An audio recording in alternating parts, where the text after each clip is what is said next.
Ал бүгінгі тақырыбымыз бөлшектің бөліміндегі түбірден құтылу, немесе иррационалдықтан құтылу. Біз есептерді шығарған кезде бөлшектің бөлімінде соңында ешқандай бөлімінде түбір қалмау керек. Сондықтан сол түбірден құтылу үшін қандай амалдарды қолданамыз? Көбінесе қысқаша көбейту формуласын қолданамыз, күрделілеу есептерде. Соған байланысты қазір ең оңайынан бастап есептерді шығарып көрейік. Міне, бізге берілген түбір асты 2, алымында 2. Бізде қарап тұрсақ, бөлімінде түбір асты 2 бар. Онан қалай құтыламыз? Біз бөлшектің бөлімінде алымында бірдей санға көбейтеміз. Түбір асты 2-ге көбейтеміз. Сонда бізде алымында 2 түбір асты 2, бөлімінде түбір асты 2-ге түбір асты 2-ні көбейткен кезде бұл квадрат түбір болғандықтан бұл жерден 2-нің өзі шығады. Себебі 2-ні көбейтсек 4, ал 4-тен түбірден неше шығады? 2 шығады. Сонда қысқарады, бізде қалады түбір асты 2. Бөлімі бұл жерде көрінбей тұратын 1, сондықтан осылай қалады. Ал мына екінші мысалымызға қарайық. Бұл жерде түбір асты 3. Бұның да түбірден құтылу үшін түбір асты 3-ке түбір асты 3-ті көбейтеміз. Сонда алымы 2 түбір асты 3, ал бөлімі 3. Осылай қалады. Бөлімінде түбір болмау керек. Ал бізде енді мысалымыз мынандай. 2 сан берілді. Бір арасында азайту бар. Бұл жерде не қолданамыз? Бұл жерде қысқаша көбейту формуласын қолданамыз. Қай формуланы қазір айтайын? А азайтылған Б, А қосылған Б. Екі жақшада осындай А азайтылған Б, А қосылған Б нені беретін еді? А квадрат азайтылған Б квадрат деп беретін еді. Енді бізге дәл осының азайту еді, қосуына көбейтеміз. Сонда түбір асты 5 азайтылған түбір асты 3-ті көбейтеміз түбір асты 5 қосылған түбір асты 3-ке. Егер бөлімін наған көбейтетін болсақ, алымын да міндетті түрде сол санға көбейтуіміз керек. Қосу ғой. Сонда біз мынаумен былай қысқартып жібермейміз, біз енді көбейтіп жатырық. Біз не мақсатта көбейтіп жатырық? Бөліміндегі түбірден құтылу үшін, қысқаша көбейту формуласына келтіру үшін. Сонда бізде не шығады? А квадрат, яғни түбір асты 5-тің квадраты, одан неше шығады? 5-тің өзі шығады. Түбір асты 3-тің квадраты, одан 3-тің өзі шығады квадраттасақ. Сонда не жерде 2 түбір асты 5 қосылған түбір асты 3. 5-тен 3-ті азайтқан кезде 2 шығады. Мына 2 мен мына 2 қысқарады. Сонда бізде қалады түбір асты 5 қосылған түбір асты 3 деген өрнек қалады екен. Енді біз мынандай келесі мысалдарымызды шығарып көрейік. Бізге қарайық. Түбір асты А квадрат азайтылған 5 бөлімінде А азайтылған түбір асты 5. Мына түбір асты 5-тен құтылуымыз керек. Енді біз бірден бұның қысқаша көбейту формуласын пайдаланып бөліміне көбейтпей-ақ, бірінші алымына қарайтын болсақ, алымының өзі қысқаша көбейту формуласына келіп тұр. Қалай келіп тұр? Қарайық. Мынау өзі А квадрат азайтылған Б квадратқа келіп тұр мұна формула. Ол қалай дейсіз ғой? А квадрат азайтылған түбір асты 5-тің квадраты. Осылай бола ала ма? Түбір асты 5-тің квадраты неге тең? 5-тің өзіне тең, міне 5 шығады. Сонда мына 5-тің орнына біз түбір асты 5-тің квадраты деп аламыз.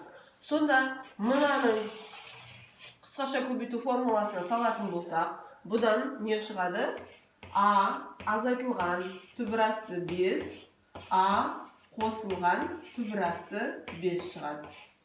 Бөліміндегі А азайтылған түбір асты 5-ті жаза саламыз.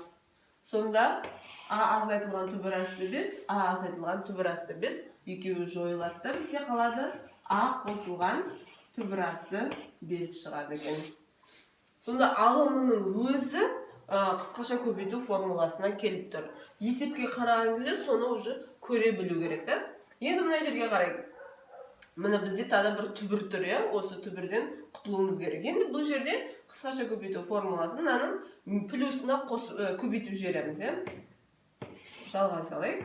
Мынаны жақшаға алайық. Сонда түбір асты 7 қосылған 2-ге көбейтейік. Алымында түбір асты 7 қосылған 2-ге көбейтеміз. Сонда бізде бөлімінде формула бойынша қалай? Түбір асты 7-нің квадраты азайтылған 2-нің квадраты болу керек. Сонда түбір асты 7-нің квадраты нешеге тең? 7-ге тең. Ал 2-нің квадраты 4-ге тең. Бізде мына жақта 6 түбір асты 7 қосылған 2. 7-ден 4-ті азайтқан кезде бізден 3 шығады. 3 пен 6 қысқарады. Яғни 2 қалады. Сонда бізде 2 түбір асты 7 қосылған 2 болып осылай қалады екен. Енді келесі мына қызық есептерге қарайық. Бізде бұлай берілген. Бөліміне қараңыздар. Бөлімінде мынандай түбір бар. Енді қарайық. Бұл жерде енді мына түбірін бөліміндегілер бізге куб, қысқаша көбейту формуласының кубқа қатысты ережесіне сәйкес келетін сияқты. Мынандай кубтың мындай ережесі бар, иә? Так, А куб азайтылған Б куб. Оның формуласы А азайтылған Б, А квадрат. Бізде мына жерге қосуын алайық. Қосу дейік, мына жерде қосу болады, мына жерде азайту болады. А Б қосу Б квадрат. Бізде мына жерде минус қой. Сондықтан мына жерде минус қылдық дейін. Ол үшін мына жер қосу болу керек. Енді бізде формуланың мына жағы тұр бізде міне. 49 деген 7-нің квадраты, А деген түбір асты А-ның квадраты. Енді бұған не жетіспейді, мынандай толық формула болу үшін, бұған А қосылған Б жетіспейді. Соны көбейтіп көрейік. Не шығады екен? Бұған сонда А дегеніміз 7 қосылған түбір асты А. Мына жақшаны көбейттік. Алымына да көбейтеміз. Сонда мына екеуін жақшаға аламыз. 7 қосылған түбір асты А. Сонда бізде не болады? Бұл кубтың формуласы болды. А куб қосылған Б куб болады. А куб дегеніміз 7-нің кубы қосылған түбір асты А-ның кубы. Ал алымына не шықты? Бізде о жерде қысқаша көбейту формуласына келіп тұр. А азайтылған Б, А қосылған Б. Сонда А квадрат азайтылған Б квадрат болады. Сонда 7-нің квадраты азайтылған түбір асты А-ның квадраты. Одан квадратынан не шығады? А-ның өзі шығады. Бұл жерде ары қарай біз түбірден әлі құтылған жоқпыз.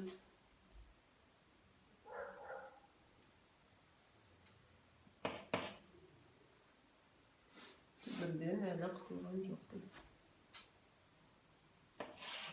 Сонда 49 азайтылған А. Мына жерде енді мына жерде куб формуласына салатын болсақ, бізде қалай болады? 7-нің кубы азайтылған түбір асты А-ның кубы. Енді 7-нің кубынан 49 азайтылған А бола берсін. 7-нің кубы түбір асты А-ның кубы дегені А түбір асты А шығады. Енді түбірден әлі құтылған жоқпыз. Сондықтан плюсына көбейтеміз. 7-нің кубы қосылған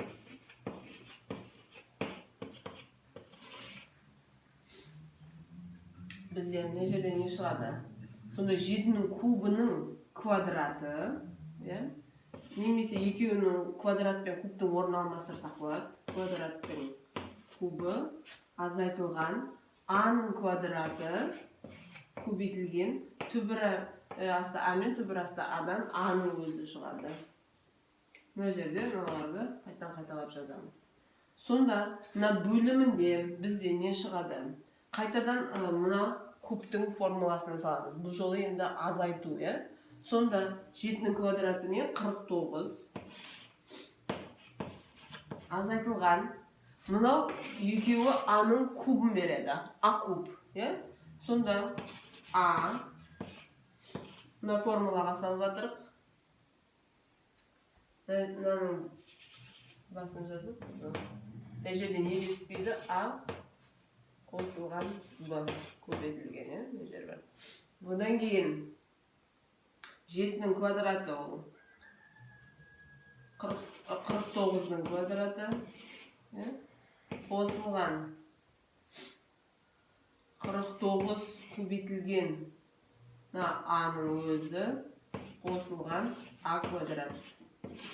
Алымында 49 азайтылған А бар, және 7-нің кубы қосылған А түбірасты А бар.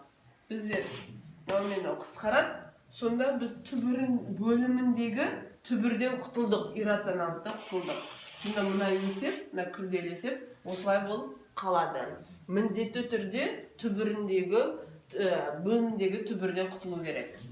Келесі есеп бізде қарайық, бөлімінде мында 2 сан. Олай болса, бұның несіне көбейте саламыз, минусына көбейте саламыз, иә? А азайтылған. Енді қарайық, бірақ минусына көбейтпей тұрып, мынаған қарайықшы, алымына. Алымында бізде мынаның формуласы болып тұр. Квадратының формуласы қалай еді? А квадрат қосылған 2АБ қосылған Б квадрат. Осы формулаға келіп тұр. Яғни мынаны квадраттасақ, квадраттау дегенне екеу болу керек, е? Сонда екеу болса, бұлай квадраттау деген сөз. Мына жақта да көбейтіп жүрсек,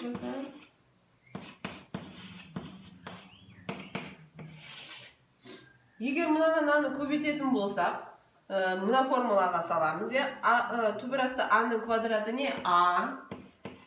Одан кейін 2 көбейтілген А мен Б-ның көбейтіндісі,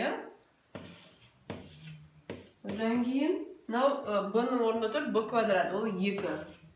Түбірасты 2-ден. Сонда А қосылған 2 түбірасты 2А қосылған 2 түбірасты А қосылған түбірасты 2. Бізде бөлімімен мына жақшаның іші қысқарады. Сонда не қалады? Түбірасты А қосылған түбірасты 2 қалады.